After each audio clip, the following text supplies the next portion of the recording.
Hello everyone. So I welcome you in this lecture, and in this lecture we are going to talk about graphs. Graph is a very important concept in data structures and in computer science, and many real world problems are represented using graph. So in this lecture we are going to see that what actually the graph is and how we are representing the graph in computer science. So let's start.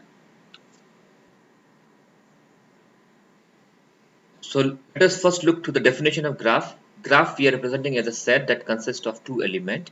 It is said to be an ordered set which consists of two elements V and E, where V represent a set of vertices and E represent a set of edges that connect these vertices. So if you look at this graph, this is a graphical representation.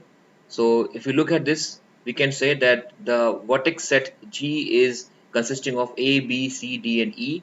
These are the nodes, or you can say the vertex of this graph, and the edge set E is consisting of the edges AB, AD, BC, BD, EC and DE. So if you see here in this graph we are having 5 vertices and we have 6 edges.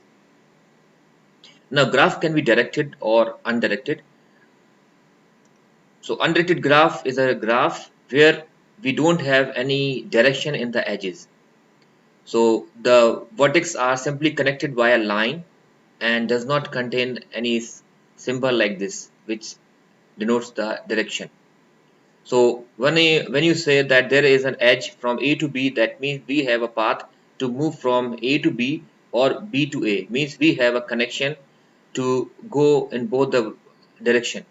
But if you look at to this figure, when we say directed graph, then these edges have an arrows and this will restrict the movement in one direction. So here in this graph, it means that we can move from A to B, but we cannot move from B to A. Similarly, if you look at this edge, we have a connection from B to D, but from D to B we don't have any connection. But in contrast, if you look to this undirected graph, if we have any edge that connect to two vertices, that means we can move from either way. You can go from D to B or you can go from B to D. So when we talk about edge AB, so at the edge AB set to initiate from node A is also known as the initial node, and the terminate at node B is said to be a terminal node. So when we talk about directed graph, the edge which actually originate from any vertex, that is said to be a initial node or a originator node, and the vertex where it is going to end, that is said to be a terminal node. So we have terminal node and the initial node based on the direction. So if we have something called A and D and we make like this, so in this case this becomes a terminal node and this becomes the originator node or a initial node. When we are using different terminology with graph, one is called adjacent node or neighbors. So for every edge E that is defined by UV that connects the node U and V, the node U and V are the endpoints are said to be adjacent nodes or neighbor. So whenever you take any edge is always consisting of two endpoints, and these endpoints represent the vertex or nodes. And whenever any edge connects the two nodes, then these are said to be a neighbors. So if we have a graph A, B, C, and we have something like this link, then we can say that B is a neighbor of A and B is a neighbor of C, because we have an edge that connects B to C and to A. And similarly, we can also find the neighbors of A and the neighbors of C. Then we have something called degree of a node. Degree of a node we are representing by using the word DEG, and when we write DEGU, that means we are talking about the node U and we are interested to find out the degree. Now what is the degree? Degree means the total number of edges containing the node U. So all the edges that is connected to any node, that defines the degree. So for example, if we look at this graph, so here we see that two edges are actually connected to this node, then the degree of this node is 2. Similarly, in this figure, actually all the nodes are having degree 2 because every node is having two edges connected. If degree u equals to 0 means if the degree of the node is 0, it means that u does not belong to any edge, and such a node is known as isolated node.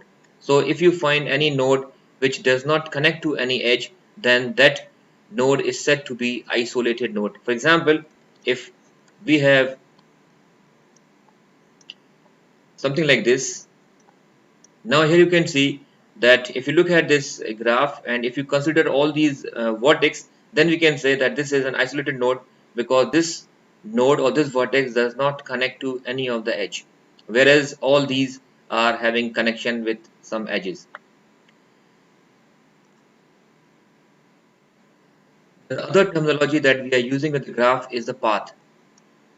So the path P can be written as a set that consists of the vertices v0, v1, v2 up to vn of length n from node u to v is defined as a sequence of n plus 1 nodes. So if we want to find out the path from vertex v0 to vn, that means we are defining a path that consists of n plus 1 nodes. Here u equals to v0, so we are interested to find out the path between the v0 and vn. We are interested to find out that is it possible to reach from the vertex v0 to vertex vn through a sequence of uh, various nodes.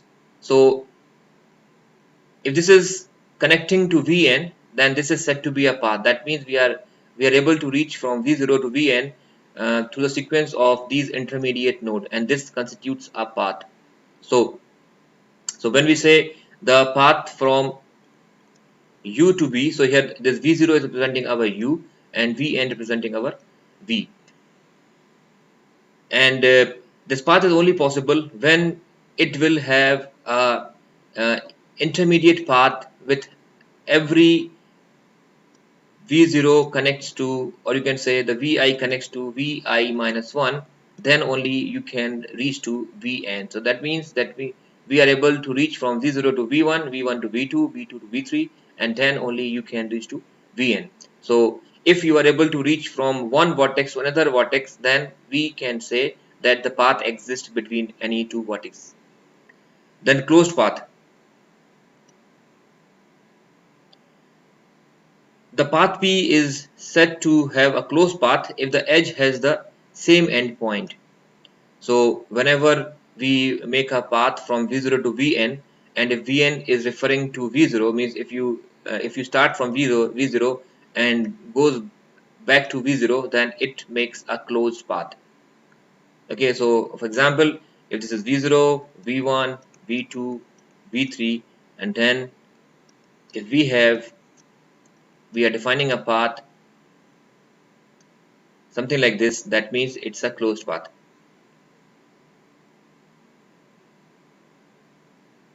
Now simple path is a path where all the nodes that constitutes a path are distinct, that they are, it means that they are used only once. So if you are uh, considering any path from v1 to v3, and when you are making a connection between these vertex, then you are only occurring each vertex once only. So if you go v1 to v2 and v2 to v3, and this is set to a simple path. But if you are going to take any vertex more than once, then it is not said to be a simple path.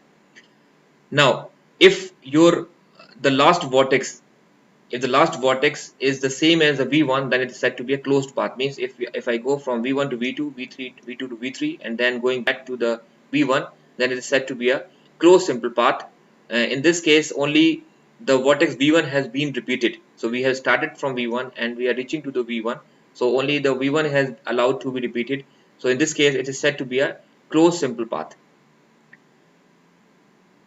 The path in which the first and the last vertices are same, then it is said to be a cycle. So whenever you start from any vertex and if you reach to the same vertex again at the end, then it is said to be forming a cycle. A simple cycle has no repeated edges.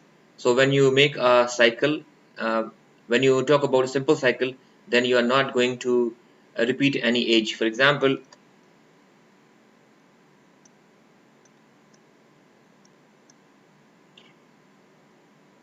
if you talk about this, so if you are going to, if you want to go here, then if you are going up, if you are going to make a path like this going from here to here, here to here, and here to here, and then if you use this edge again to reach here in order to move here, then this is said to be a repeated edge. So if you are going to make this kind of cycle where the edges are repeated, then it is not said to be a simple cycle.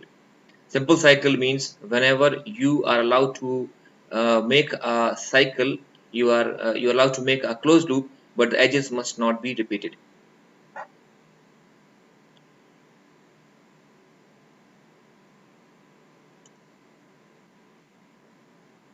Then we have something called regular graph. Now regular graph means where each vertex has the same number of neighbors. So it means that every node has the same degree.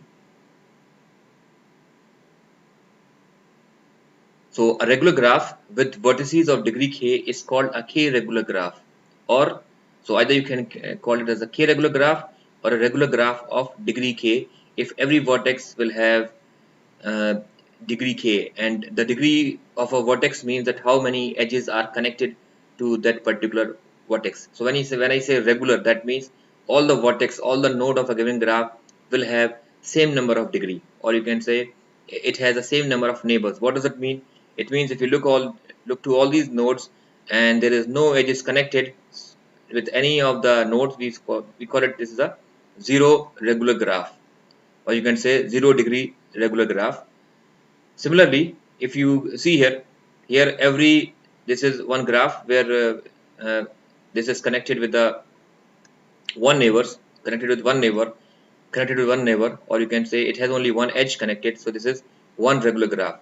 Now this example, here you can see that every vertex, if you look at this graph or if you look at this graph, you can see that every vertex have two edges connected to it, or you can say every vertex has two neighbors. Either you can talk about this or you can talk about this. So it's a regular, and also it has a 2 degree, so it is called 2 regular graph. Similarly, if you look at this, this is also a regular because every vertex has the same number of degree, and this degree is actually 2, so you can say this is 2 regular graph.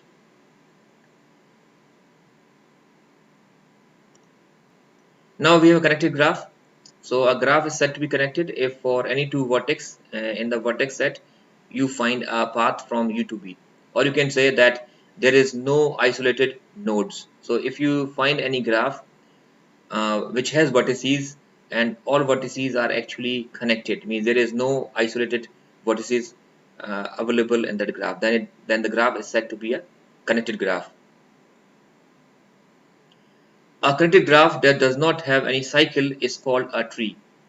So if all the vertices are connected, uh, and moreover if this graph does not contain any cycle, then it is said to be a tree, and the tree is always a special graph. So if I make some nodes here, if I make this, if I make this, if I do this, then this is said to be a connected graph because all the vertex are having connection, all the vertex are having the edges, but this is not a tree because we are having a cycle. So if you can see here, this is one cycle, this is one cycle, this is one cycle.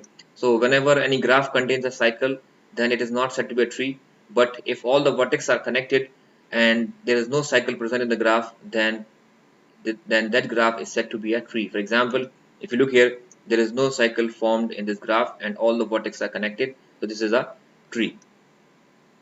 Then complete graph. A graph is said to be complete if all the nodes are fully connected. Now when I say fully connected means every node is connected to every other node, or you can say there's a path from one node to every other node of the graph. So if you look at this, in this graph we have two vertices connected to each other. In this we have, you can see here that every vertex is connected to every other vertex. Even if you see here that every vertex is connected to every other vertex, and we have a very important property here that a complete graph has n into n minus 1 by 2 edges. So if you look at this graph, if you look at this, So here you can see 1, 2, 3, 4, 5. So for 5 vertices, how many edges are there in a complete graph? We can find out by this formula n into n minus 1 by 2, where n represents a vertex. So 5 into 4 by 2, that is 10. That means this graph must contain 10 edges. So we can count here 1, 2, 3, 4, 5, 6, 7, 8, 9, and this 10. Even you can check it here that for this we have 4 vertices. So 4 into 3 by 2, that means it must have 6 edges. So we can see 1, 2, 3, 4, 5, 6. So this formula is important to find out the number of edges in the complete graph.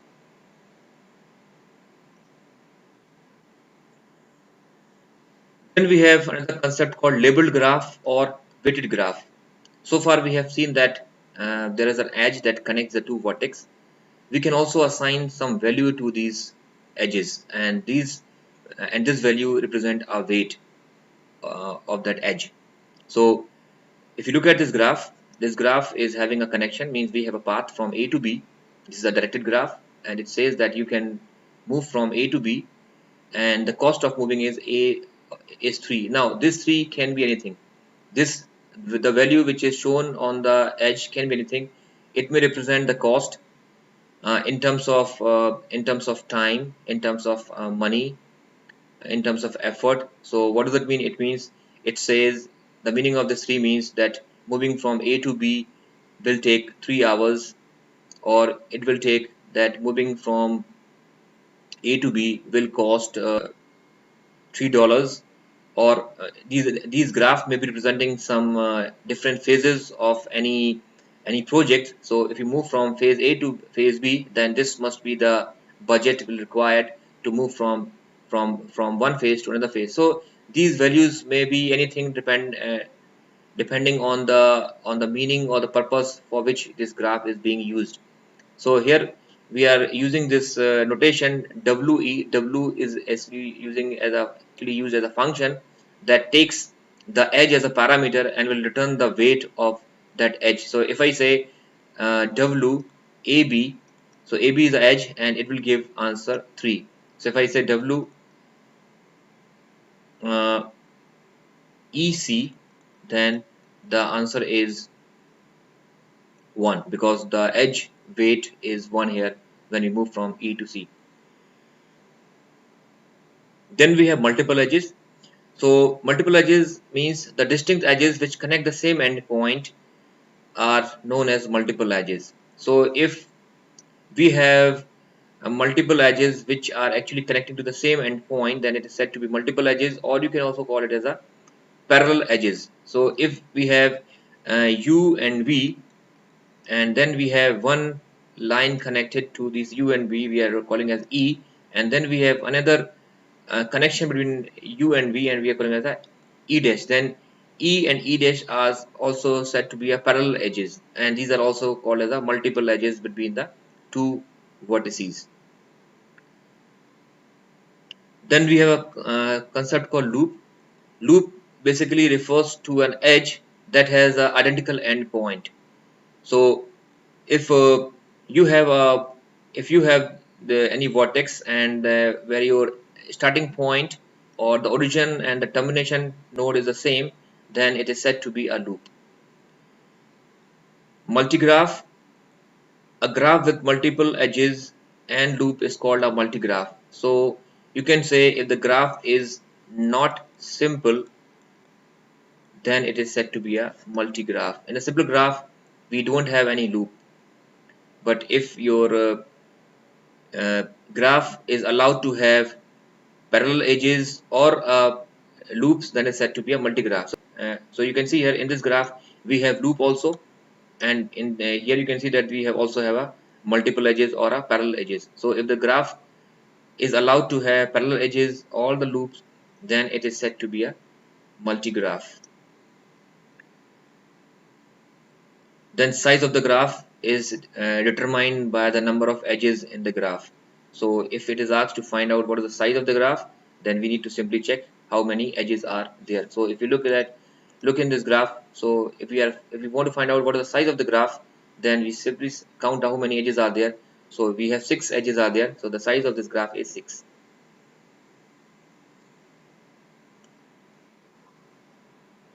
Now let us talk in detail what are the properties of directed graph. We already have discussed that directed graph is a graph where these edges are having one arrow sign or a direction that defines the path. So in the directed graph, when you say AB, that means A is a origin node and B is a terminal node. So AB is not equals to BA in the case of directed graph. When we talk about undirected graph, then AB is actually BA because we don't have a meaning of direction in the undirected graph. Okay, so directed graph is also known as a digraph where the edge is having one arrow, and let us read some points here. So for an edge UV in the directed graph, the edge begins at U and terminates at V. So always we have kind of edges which have the direction. One node or one vertex is said to be the initial node, and the other node is said to be a terminal node. So one is said to be the initial point and other is said to be a terminal point. U is called the predecessor of V, or you can say the U is called the previous vertex of V. Similarly, we can also use the term successor. So V will be the successor. So if we have this, if we talk about this edge AB, then this is called the predecessor of B, or you can say that B is a successor of A, and U and V, or you can say the A and B are adjacent to each other.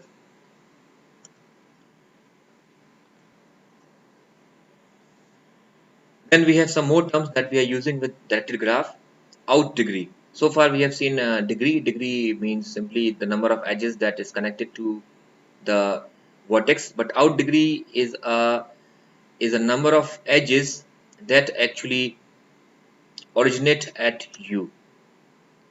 So number of edges that is originating at U is actually the out degree, or you can say the number of edges that are going outward from the U is defines the out degree.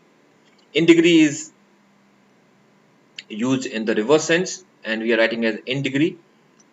So the number of edges that is terminating at U, or the number of edges that is ending at U, defines the in degrees. For example, if we have this kind of graph, so here you can see that in this vertex we are having two edges which are actually terminating at this node. So the in degree of this vertex is actually 2, and if you look about the out degree, there is no any edge that is going out. So if I make any edge like this, then in this case we can say the overall degree of this edge of this vertex is 3, but the out degree is 1 and the in degree is 2. So degree of a node is basically defined by adding the out degree and in degree. So the formula is degree of U is defining by adding the in degree and the out degree. So in degree is the edges which are coming towards the U, and out degree is the edges which are going from the U. Isolated vertex, already we have discussed that the vertex which does not have any edge, also we can define in terms of degree. So the vertex with degree 0 is said to be a isolated vertex. Then pendant vertex is another term. It's also known as a leaf vertex, a vertex with degree 1. So, and also when we say a vertex with degree 1, and in such a vertex we don't have any out degree, but we have only in degree. So normally when we talk about the leaf is only having a in degree.